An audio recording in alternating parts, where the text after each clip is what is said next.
Hello दोस्तों, आप सभी का स्वागत है दृष्टि बैंकिंग के इस अमेजिंग प्लेटफॉर्म पे जहां पे आज मैं आपके सामने एक बहुत इंपॉर्टेंट वीडियो लेके आया हूं।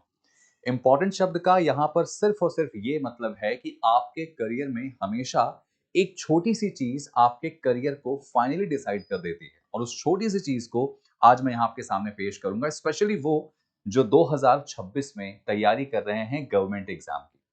दोस्तों, गवर्नमेंट एग्जाम में अगर बात करेंगे तो हमारे पास एन नंबर ऑफ ऑप्शंस हैं। आप अलग-अलग प्लेटफॉर्म के हिसाब से या अलग-अलग सेगमेंट्स में जा सकते हैं। आपकी जो योग्यता है, आपकी जिसमें इंटरेस्ट या रुचि है। लेकिन अगर बात करूं मैं आप सभी के लिए कि एक ऐसा एग्जाम जहां पे आप सिर्फ जाते नहीं हैं, जहां पे आपकी उम्मीदें पूरी तरीके से आपको ले जाती हैं और आप वहां पे अपनी उम्मीदों के अनुसार एक अच्छी परफॉर्मेंस दे पाते हैं। मैं बात कर रहा हूं भारत के एक इंपॉर्टेंट स्तंभ के ऊपर। जी हाँ, मैं बात कर रहा हूं बैंकिंग के ऊपर। बैंकिंग इंडस्ट्री या कहा जाए कि बैंकिंग जगत में आपका करियर बहुत अच्छे स्केल पर आगे जाता है। आप बैंक में अपना सुनहरा भविष्य देख सकते हैं। लेकिन यहां पर जाने के लिए अगर आप बिगिनर हैं तो आपको कैसे तैयारी करनी होगी, किस तरीके से आप बैंक में नौकरी पा सकते हैं, तो इस वीडियो में मैं आपको ये बताने वाला हूं। तो वीडियो को लास्ट तक देखिएगा। बाकी आपके जो डाउट्स होंगे कमेंट बॉक्स में जरूर बताइएगा। दोस्तों, वैसे तो बैंकिंग में एंट्री लेने के कई सारे फॉर्मेट हैं, कई सारी ऑर्गेनाइजेशंस हैं। जैसे आपने सुना होगा स्टेट बैंक ऑफ इंडिया है। इसके अलावा आपके बहुत सारे आपके कह सकता हूँ कि पब्लिक सेक्टर बैंक हैं, जिसमें आपका कैनरा बैंक हो गया, पंजाब नेशनल बैंक हो गया। बहुत सारे बच्चों को ये पता ही नहीं होता कि सर किन बैंक में जाने के लिए क्या प्रोसेस होता है। तो मैं आज आपको सारा कुछ इस वीडियो में बताने वाला हूँ। सबसे इंपॉर्टेंट चीज, आप ग्रेजुएट होना चाहिए। आपका ग्रेजुएशन कंप्लीट होना चाहिए अगर आपको बैंक में जाना है। बैंक में जाने के दो तरीके होते हैं दोस्तों। एक होता है आप पीओ के माध्यम से जा सकते हैं, जिसको हम प्रोविजनरी ऑफिसर कहते हैं, स्केल 1 ऑफिसर होता है। और दूसरा होता है क्लर्क, यानी आप क्लर्क के पद से भी अपने करियर को शुरू कर सकते हैं। दोनों के लिए आपके पास ग्रेजुएशन की डिग्री होना बहुत जरूरी है। हाँ, ये कंफर्म नहीं है कि आप ग्रेजुएशन में 60% लाएंगे या 70% लाएंगे। ऐसा कोई स्पेसिफिक डेटा नहीं है कि आपको इतने परसेंट लाना है। आपके सिर्फ और सिर्फ ग्रेजुएशन होना चाहिए। अब अगर बात ग्रेजुएशन के हिसाब से की जाए तो आप ग्रेजुएशन बस पास हो, किसी भी स्ट्रीम से हो, बीटेक हो, बीकॉम हो, बीएससी हो, बीए हो, व्हाटएवर, आपका बस ग्रेजुएशन होना चाहिए। आप इस फॉर्म को भर सकते हैं, ठीक है। बैंकिंग एग्जाम्स क्लियर करने से पहले मैं आपको बताना चाहूंगा यहाँ पे कि बैंक एग्जाम्स भारत के अच्छे एग्जाम्स में से एक गिना जाता है। यहाँ पे आपको अगर एंट्री लेना है, यहाँ पे आपको अगर सिलेक्शन लेना है, तो आपको कंपटीशन भी बड़े अच्छे लेवल पे करना होगा, क्योंकि यहाँ पे वो आते हैं जो अपने आप में अपने आप को एक कह सकते हैं कि दावा पेश करते हैं किसकी, काबिलियत का, कि नहीं हमारे अंदर वो सारी चीजें हैं। दोस्तों, जनरली भारत में 3 तरह से रिक्रूटिंग होती है।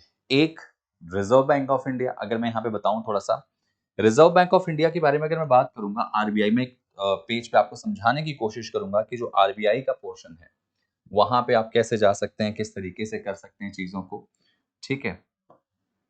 तो एक तो हमारी पोस्टिंग हो जाती है बेटा कहाँ से, अगर हम अपने आप को देखें, बैंकों की बात करेंगे यहाँ पे, तो बैंक के अंदर में बेसिकली 3 तरह से रिक्रूटमेंट होते हैं, ठीक है।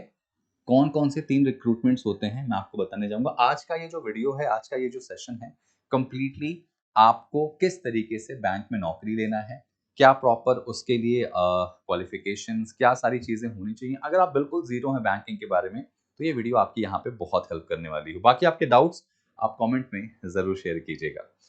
तो एक तो हमारा रिक्रूटिंग प्रोसेस हो जाता है रिजर्व बैंक ऑफ इंडिया की तरफ से, यानी जो आरबीआई है वो 2 तरह की वैकेंसीज डिक्लेयर करता है दोस्तों। कौन कौन सी 2 वैकेंसीज होती हैं, जिसमें एक आपका आरबीआई ग्रेड बी, ठीक है, ग्रेड बी की वैकेंसी होती है, जिसके एग्जाम्स हर साल ऑलमोस्ट होते हैं और ये बहुत ही हायर लेवल की वैकेंसी होती है।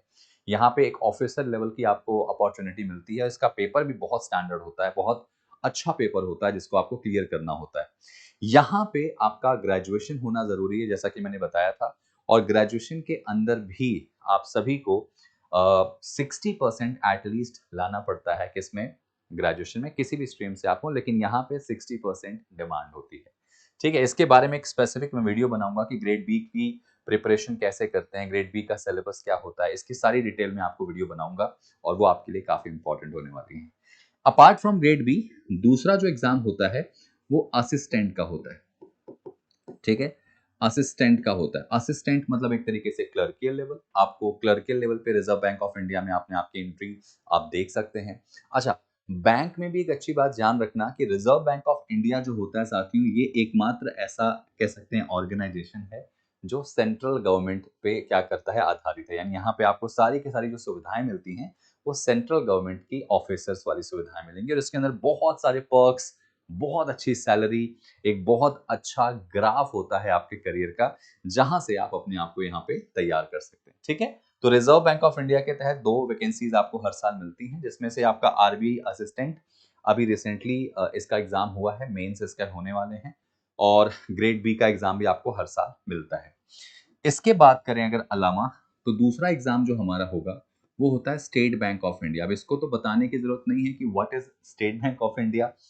भारत के काफी नामचीन बैंक्स में से एक ही माना जाता है, और ये सर इसकी शाखाएं, इसकी जो ब्रांचेस होती है ना, वो इंडिया तो इंडिया विदेशों में भी होती हैं। यानी अगर आपका सपना फॉरेन में जॉब करने का है तो एक अच्छी अपॉर्चुनिटी है एसबीआई के थ्रू।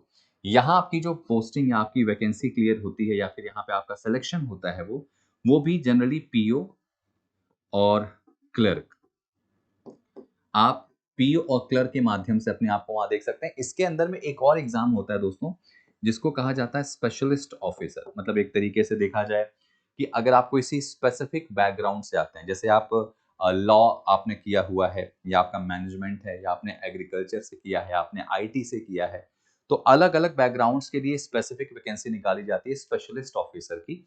इसके बारे में भी मैं आपको आगे डिटेल में एक वीडियो बना के जरूर दूंगा। अभी बस आप ये जानते रहो कि कौन कौन सी वैकेंसीज किस तरीके से निकलती हैं। तो यहाँ पर पीओ हो गया, क्लर्क हो गया, और स्पेशलिस्ट ऑफिसर हो गया। पीओ के बारे में ध्यान रखना है आपको, जितने भी बैंकिंग एग्जाम्स होंगे, अच्छा इन सभी में क्वालिफिकेशन आपका ग्रेजुएशन ही रहेगा, जैसा कि मैंने बताया। पीओ कह सकते हैं स्केल 1 लेवल का अधिकारी होता है, ऑलमोस्ट एसओ भी वही है। और क्लर्क, जैसे आपने देखा होगा बैंक के अंदर आप जाते हैं तो आपको एक कैशियर मिल जाते हैं, एक जहां पे आप फॉर्म सबमिट करते हैं वो आपकी मदद करते हैं। तो बहुत सारे जो आपको फेस करते हैं जितने भी एम्प्लॉय होते हैं वो क्लर्क लेवल के एम्प्लॉय होते हैं, जो आपको एक तरीके से आपकी सेवा में हमेशा उपलब्ध होते हैं, ठीक है। तो एसबीआई ये 3 तरह की वैकेंसी निकालता है, यहां से आप अपनी एंट्री ले सकते हैं बैंकिंग में। एसबीआई के बाद अब मैं अगले की बात करूंगा, जिसका नाम है आईबीपीएस। दोस्तों आईबीपीएस एक कोई बैंक नहीं होता। आईबीपीएस एक ऑर्गेनाइजेशन है जो बैंकिंग एग्जाम कंडक्ट कराती है, ठीक है। Institute of banking personnel selection, personal नहीं पर्सोनल सिलेक्शन। इंटरव्यू में एक क्वेश्चन एक बार पूछा भी गया है कि आईबीपीएस का फुल फॉर्म क्या होता है, तो आपका मैंने बता दिया ना, institute of banking personnel selection होता है।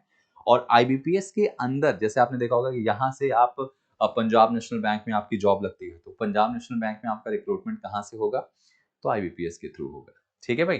तो आईबीपीएस के तहत आपके 3 एग्जाम्स यहाँ पे आप देख सकते हो, एक वही पीओ का एग्जाम, एक क्लर्क का एग्जाम, और एक स्पेशलिस्ट ऑफिसर का एग्जाम, ठीक है। ये हो गया हमारा। इसके अलावा अगर मैं बैंकों में थोड़ा और आगे आपको लेके चलूं, तो एक लास्ट होता है जिसको बोलते हैं RRBs, regional rural bank. Guys RRB क्या होता है, जैसे आपने देखा होगा कि आपके एक राज्य में, आपके जिले में आपने देखा होगा ग्रामीण बैंक होते हैं, समझ में आई बात। तो उन ग्रामीण बैंकों में रिक्रूटमेंट जो होती है वो कौन कराता है, वो आरआरबी कराती है, रीजनल रूरल बैंक। इसके अंदर भी आप ध्यान रखेंगे 3 तरह की वैकेंसी निकलती हैं, आरआरबी पीओ, आरआरबी क्लर्क, और एसओ, ठीक है, स्पेशलिस्ट ऑफिसर। तो भाई साहब ये 4 तरह की वैकेंसीज हैं जो भारत में आपको बैंकिंग के क्षेत्र में ले जाती हैं। और एक सबसे बढ़िया और सुंदर सी बात बताऊं, सबसे मजेदार बात, आप एज अ स्टूडेंट इसको बहुत अच्छे से एंजॉय करेंगे, कि भाई इन सभी का जो सिलेबस होता है ना, ठीक है, इन सभी का जो सिलेबस होता है वो बिल्कुल सेम होता है। थोड़ा बहुत आगे पीछे हो सकता है, थोड़ा बहुत ऊपर नीचे 2-4-5% हो सकता है लेवल, क्योंकि भाई अब क्या कह सकते हैं कि आरआरबी का लेवल और एसबीआई का लेवल थोड़ा सा लेवल में आपका ऊपर नीचे हो सकता है, लेकिन पढ़ना आपको सेम वही है, ठीक है। तो अगर आप बिगिनर हैं, आप बिल्कुल नहीं जानते हैं कि बैंकिंग की कैसे शुरुआत होगी, तो आपको सबसे पहले ग्रेजुएशन करना होगा, और इसका मतलब ये नहीं कि ग्रेजुएशन करने के बाद आप जाके तैयारी करें, नहीं भाई, आपको ग्रेजुएशन कर लेना होगा, उसके बाद आप फॉर्म यहाँ भर सकते हैं, लेकिन तैयारी आपको पहले से ही करनी है, क्योंकि तैयारी में भी टाइम लगता है। और कोई ऐसी दवाई या कोई ऐसा कह सकते हैं कि घोल नहीं जिसको मैं पिलाऊं या कोई भी पिला दे तो आपका सिलेक्शन हो जाए, मेहनत करनी पड़ती है। ऑलराइट, तो ये आपने क्या सीखा, कितने तरह के बैंक होते हैं, क्या क्या इसके अंदर आपको सारी चीजें मैंने बताने की कोशिश करी। अब दूसरी बात, क्वालिफिकेशन मैंने आपको बता दिया है, जो एक स्टूडेंट्स के बेसिक इश्यूज होते हैं वो यहाँ पे कर सकते हैं। अच्छा सर, इसमें एग्जाम का पैटर्न क्या होता है? देखो, हर एक पेपर या हर एक जो ऑर्गेनाइजेशंस हैं इनके अपने अपने स्टैंडर्ड होते हैं पेपर कराने के, एग्जाम पैटर्न अलग अलग होता है। पैटर्न की बात अगर करूं, पैटर्न पे जाने से पहले आई वुड से कि आपको थोड़ा सा जानना पड़ेगा कि एग्जाम पैटर्न में जो इन एग्जाम्स के लिए, या देखा जाए कि जितने भी बैंकिंग के एग्जाम्स हैं उनके लिए आपको पढ़ना क्या है, यानी जो आपको स्टडी करनी है वो किस चीज पे स्टडी करनी है। तो आपको दोस्तों बता दूं, देखो जनरली सभी बैंकिंग का एक सिंपल प्रोसेस होता है कि आपको प्रीलिम्स का एग्जाम देना है, ठीक है, फिर आपको मेंस का एग्जाम देना है ना, और उसके बाद इंटरव्यू भी आपको यहां देना पड़ता है, ठीक है, इंटरव्यू भी आपको देना पड़ता है। अब मेरी बात बहुत ध्यान से सुनिएगा, अगर आप क्लर्क के एग्जाम्स के लिए जा रहे हैं, ठीक है, ध्यान रखना, क्लर्क का जो एग्जाम होता है बैंकिंग में, जितने भी क्लर्क के एग्जाम्स हैं उसमें आपका सिर्फ प्री और मेंस होता है, इंटरव्यू नहीं होता। वहां पे आपका प्री और मेंस होगा और आपका डायरेक्टली सिलेक्शन हो जाएगा। लेकिन जब आप पीओ की बात करते हैं, जब आप प्रोबेशनरी ऑफिसर की यानी स्केल 1 अधिकारी की बात करते हैं, तो आपका प्री, मेंस और इंटरव्यू होगा, यानी कि आपका जो पीओ का एग्जाम होता है उसके अंदर प्री, मेंस और इंटरव्यू भी शामिल हो जाता है, ठीक है। दूसरा और सबसे इंपॉर्टेंट चीज यहाँ पे ये पूछी जाती है कि सर आप मुझे बताइए कि इनके जो एग्जाम्स हैं वो होते कब है, मुझे पता कैसे चलेगा कि इनका एग्जाम कब होता है?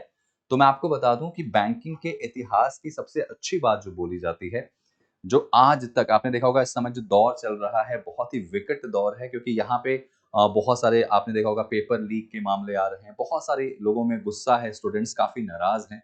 इन सब के बीच में बैंकिंग एकमात्र ऐसी ऑर्गेनाइजेशन जिसको मैं कह सकता हूं दावे के साथ कि आज तक के इतिहास में इसमें ना ऐसा कुछ हुआ है ना शायद कुछ होगा, एकमात्र ऐसा एग्जाम है जहां पे बिल्कुल सारी ट्रांसपेरेंसी होती है, सब कुछ टाइम टू टाइम होता है, इवन आपको साल शुरू होने से पहले पता चल जाता है कि भाई पूरे साल में कब कब कौन सा एग्जाम होगा। जैसे मैं आपको थोड़ा सा कैलेंडर के बारे में समझाने की कोशिश करता हूं, लेकिन उसके पहले थोड़ा सा मैं आपको स्टडी के फॉर्मेट में समझा देता हूं। देखो, प्री, मेंस और इंटरव्यू की बात होती है। अब बात अगर प्री की करूंगा उसके बाद में आता हूं सर किस पे, कैलेंडर पे। प्री की बात करूंगा तो बैंकिंग के प्री में 3 मेजर सब्जेक्ट्स हैं जो आपको पढ़ने हैं, ठीक है, जिसमें एक आपका होता है क्वांट, ठीक है, क्वांट होता है, दूसरा रीजनिंग होता है, ठीक है, रीजनिंग होगा, और तीसरा जो होगा वो इंग्लिश होगा। मेजरली लगभग सभी एग्जाम्स में ये चीज आपको मिलती है। हाँ, जब मैं ग्रामीण बैंक की बात कर रहा था, आरआरबी की बात कर रहा था, तो दोस्तों बता दूं, मैं यहां पे मैं स्टार लगा देता हूं कि आरआरबी, ठीक है, आरआरबी का जो एग्जाम होता है रीजनल रूरल बैंक, आरआरबी के प्री में, प्री में इंग्लिश जो है बेटा वो नहीं आती है, इंग्लिश नहीं आती। आरआरबी का जो प्री एग्जाम होगा उसमें बस क्वांट और रीजनिंग आपको पढ़ना होता है, ठीक है। तो देखा जाए तो कुल मिला जुला के कहानी कुछ ऐसी है कि पूरा का पूरा जो बैंकिंग है ना वो मेजरली ये इन 3 सब्जेक्ट्स पे डिपेंड है प्रीलिम्स के लिए। और जब बात मेंस की आती है साथियों, तो मैं मेंस के बारे में अगर थोड़ा सा समझा दूं आपको, तो मेंस में ये 3 टॉपिक तो आपके होंगे, ठीक है, यानी आपका रीजनिंग, ठीक है, आपका जो रीजनिंग है,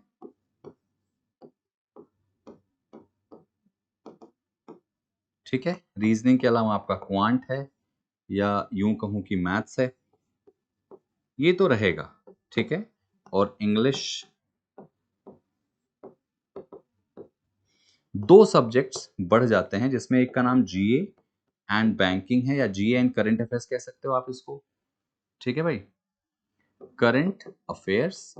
और पांचवा जो जुड़ जाता है इसमें कंप्यूटर, ठीक है, और कंप्यूटर वगैरह इसमें ठीक ठाक आती है, बहुत ज़्यादा ऐसा नहीं कि आपको एकदम लैंग्वेज और ये सारी चीज़ें पढ़नी है, बहुत बेसिक कंप्यूटर आता है, ठीक है? तो ये आपका मेंस का सब्जेक्ट हो जाता है। मेंस में थोड़ा-सा लेवल जो होता है बच्चों वो हाई होता है। इसमें जो लेवल होता है वो अच्छा होता है, मतलब हाई लेवल होगा, ठीक है? अच्छा लेवल हाई होता है, इसीलिए शायद यहाँ पे जो कट ऑफ होता है बेटा वो कम जाता है, ठीक है? कट ऑफ जो होगा बेटा वो कम जाता है, ठीक है? और अगर हम प्रीलिम्स की बात करेंगे दोस्तों, तो यहाँ पे प्रीलिम्स का लेवल जो होता है वो बहुत ईज़ी होता है। लेवल ईज़ी होता है और अगर लेवल ईज़ी है, तो कट ऑफ जो होगा बेटा, वो क्या जाएगा? आपका ज़्यादा जाता है। कट ऑफ हाई जाता है, ठीक है? कट ऑफ जो होगा बेटा इसके अंदर क्या हो जाएगा? हाई जाएगा। मतलब आप मान के चलो कि आपका कट ऑफ प्रीलिम्स का जनरली हाई जाता है, ठीक है? अब दूसरी बात, ये तो आपने समझ लिया कि भाई कैसे और किस ढंग से है। एक बहुत बड़ा मिथ आता है स्टूडेंट्स के बीच में कि सर ना मेरी ना इंग्लिश बड़ी कमज़ोर है, तो क्या मैं बैंकिंग के लिए तैयारी कर सकता हूँ? बिल्कुल कर सकते हैं। देखो आपको हमारे साथ लगना पड़ेगा, पढ़ोगे तो मज़ा आएगा। थोड़ा-सा मैं एक चीज़ यहाँ पे मिस कर गया, लेकिन मैं उसको बता देता हूँ। मेरा नाम है शांतनु और मैं आपको रीज़निंग यहाँ पढ़ाने वाला हूँ। ऑलमोस्ट 14 साल से ज़्यादा एक्सपीरियंस है और बहुत सारे बैंकिंग एग्ज़ाम्स क्रैक करे हैं मैंने। तो मुझे पूरा आइडिया है कि किस तरीके से कौन-कौन से एग्ज़ाम्स को आपको प्रिपरेशन कैसे कर सकते हैं और स्पेशली रीज़निंग को कैसे पढ़ना है। तो वो सब कुछ मैं आपको बड़े प्यार से समझाऊँगा। अभी बस आपको थोड़ा-सा एज़ अ बिगिनर ये पता होना चाहिए कि भाई कौन-सा एग्ज़ाम कैसे होता है। ठीक है ना? तो यहाँ पे कई सारे बच्चे कहते हैं सर हमारा री कह सकते हैं इंग्लिश बड़ा खराब है, स्पेशली इंग्लिश स्पीकिंग हमें नहीं आती क्योंकि हमारा कल्चर सर हिंदी वाला है। तो मैं आपको बता दूं कि इंटरव्यू में ऐसा कोई हार्ड एंड फास्ट रूल नहीं होता है कि आप इंग्लिश में ही इंटरव्यू देंगे। अगर आप कंफर्टेबल है हिंदी में तो आप हिंदी में इंटरव्यू दे सकते हैं और इसके रिगार्डिंग भी हम आपको आगे बताएंगे, आपको ट्रेन करेंगे कि कैसे और किस ढंग से आप यहाँ पे प्रिपरेशन कर सकते हैं। ध्यान रखिएगा, ये वीडियो आपको सिर्फ एक जानकारी देने के लिए है। इसके बाद जो मैं वीडियो आपको लेके आऊँगा उसमें हर एग्ज़ाम का, हर एक इंडिविजुअल एग्ज़ाम की अलग से वीडियो लेके आऊँगा। जैसे एसबीआई क्लर्क हो गया, तो एसबीआई क्लर्क का ऐज कितना होना चाहिए, कैसे उसका सिलेक्शन प्रोसेस है, एग्ज़ाम पैटर्न क्या है, कैसे-कैसे इसमें टिप्स क्या है, प्रिपरेशन कैसे करनी है, तो उसका पूरा बताऊँगा। सैलरी क्या होती है, कैसे इसमें पढ़ाई करना होता है, सब कुछ हर एग्ज़ाम का अलग-अलग मैं बताऊँगा, ठीक है? ये बस एक इन्फॉर्मेटिव वीडियो है कि आप बैंकिंग को थोड़ा जान लीजिए कि क्या होता है बैंकिंग। अच्छा, बैंकिंग की अगर मैं बात करूँ तो मैंने आपको क्या बता दिया एग्ज़ाम्स का फॉर्मेट। अच्छी बात क्या होती है बेटा कि जैसे मान लीजिए आप एसएससी की तैयारी करते हैं, तो एसएससी में साल भर में आपको एक एग्ज़ाम देने मिलता है सीजीएल का या सीएचएसएल आप दे सकते हैं। अगर आपका अनफॉर्च्यूनेटली नहीं निकला तो फिर आप 1 साल इंतज़ार कर सकते हैं। बैंक में क्या होता है दोस्तों, अब आपको मैंने जैसे बताया था कि इतने सारे बैंक हैं। आपका ग्रेड बी अगर आपने प्रिपरेशन करा नहीं निकला तो आपके पास असिस्टेंट का ऑप्शन है। ये भी नहीं निकला, 1 महीने बाद आपका ये एग्ज़ाम है। पीओ नहीं निकला, क्लर्क दे सकते हैं। सर ये नहीं निकला तो आईबीपीएस का एग्ज़ाम है, पीओ क्लर्क। इसमें नहीं निकला तो आप ये दे सकते हैं। मतलब आपके पास एक ही साल में कई सारे ऑप्शंस हैं। और अगर कई सारे ऑप्शन आपके पास होंगे तो इसका मतलब यहाँ ये होगा कि आप जो है यहाँ पे इतने सारे ऑप्शंस में कहीं न कहीं तो सिलेक्शन हो सकते हैं। अच्छा कोई आपसे पूछे कि सर कितना टाइम देना चाहिए सिलेक्शन के लिए? क्या 5 महीने में सिलेक्शन हो जाएगा? तो देखो ये तो एक सब्जेक्टिव क्वेश्चन है, ये आपके ऊपर डिपेंड करता है। बच्चों ने 1 साल में तैयारी भी करी है, 6 महीने में सिलेक्शन लिया और 5 साल में भी लोगों का नहीं हुआ है। ये आपकी प्रिपरेशन पे डिपेंड करता है, आप किस तरीके से प्रिपरेशन करेंगे, ठीक है ना? चलिए, अब मैं आपको थोड़ा-सा बताता हूँ, साल भर में कितनी वैकेंसी आती है। देखो याद रखना, अगर इसमें वैकेंसी की बात करेंगे ना, तो लगभग 50,000 से ठीक है 50,000 प्लस वैकेंसी आती हैं। ध्यान रखिएगा 50,000 से ज़्यादा हर साल वैकेंसी आती हैं। आप इस 50,000 से ज़्यादा वैकेंसी में इसके ऊपर स्टार लगा दे रहा हूँ क्योंकि नंबर ऊपर-नीचे होता है। इसमें आपको मात्र 1 सीट चाहिए होती है दोस्तों, सिर्फ़ 1 सीट। और मुझे नहीं लगता कि उस 1 सीट के लिए आप मेहनत नहीं करेंगे, ये मुझे भरोसा है कि आप पढ़ेंगे और आपका सिलेक्शन यहाँ पे होगा। तो लड़ाई सिर्फ़ 1 सीट के लिए करनी है और वो आप कर सकते हैं, मुझे बहुत अच्छे से पता है। ठीक है? तो ये उम्मीद करूँगा कि यहाँ तक आपको समझ में आ गया होगा। अब एक चीज़ जो मैं आपको शायद यहाँ मिस कर रहा था बताने का कि सर कैलेंडर का हमें पता कैसे चलता है कि सर एग्ज़ाम कब आते हैं, ठीक है? तो ध्यान रखना, हर साल मैं आपको एग्ज़ाम कैलेंडर के बारे में थोड़ा समझा देता हूँ, ठीक है? आराम से पढ़ना, समझना इस चीज़ को। एग्ज़ाम कैलेंडर ये बहुत इम्पोर्टेंट चीज़ है, आपको साल के शुरुआत में पता चल जाता है।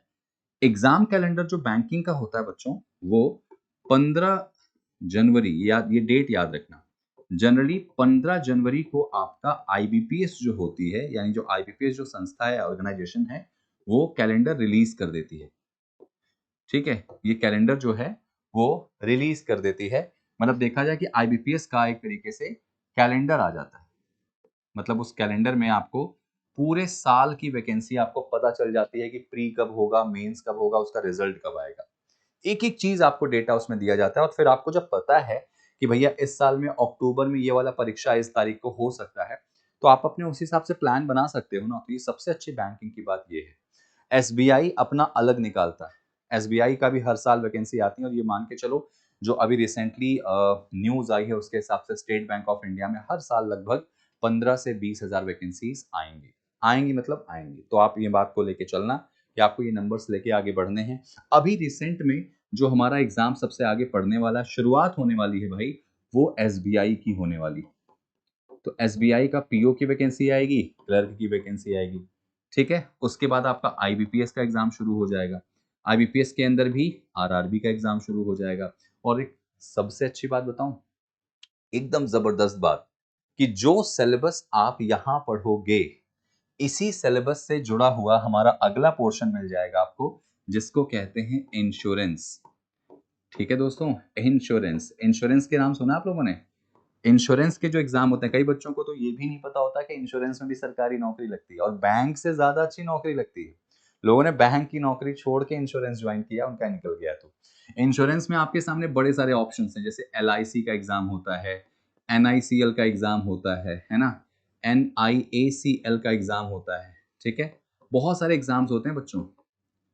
इसके अलावा ओआईसीएल का एग्ज़ाम होता है। बहुत सारे एग्ज़ाम्स होते हैं जो बैंकिंग के अलावा इंश्योरेंस में होते हैं और इसमें भी उसी तरीके की कहानी है। जनरली आपका जो एक तो या तो एओ का वैकेंसी आती है, जिसको हम कहते हैं एडमिनिस्ट्रेटिव ऑफिसर, और एक होती है हमारी दूसरी डबल एओ की, असिस्टेंट एडमिनिस्ट्रेटिव ऑफिसर। और अच्छी बात, सिलेबस सेम।